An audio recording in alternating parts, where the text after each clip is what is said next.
গুজব কতটা ভয়ঙ্কর দেখুন, সারা বিশ্বে যতগুলো রাসেল ভাইপার সাপ রয়েছে তার থেকে বেশি রয়েছে ফেসবুকে। ফেসবুক এখন রাসেল ভাইপারের দখলে। বর্তমানে ফেসবুকে এখন রাসেল ভাইপার সাপের ভিডিও, এগুলো দেখে আমি না বুঝে একটি ভিডিও বানিয়েছিলাম, তার জন্য সকলের কাছে আন্তরিকভাবে দুঃখিত।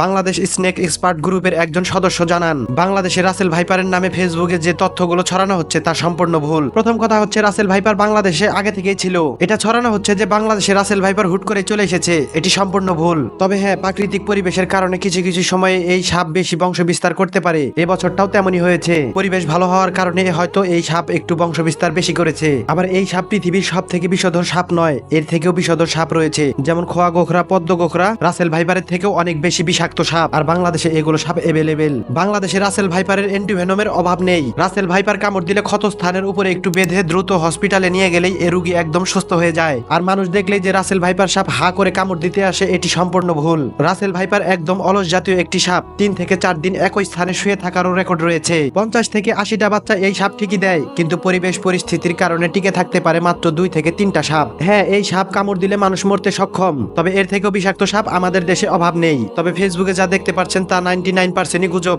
ভয়ের কোনো কারণ নেই। আরো জানতে চাইলে ভিজিট করুন বাংলাদেশ স্নেক এক্সপার্টদের ফেসবুক পেজে, এখানে তাদের নাম্বার দেওয়া রয়েছে, চাইলে তাদেরকে কল দিয়েও জানতে পারেন।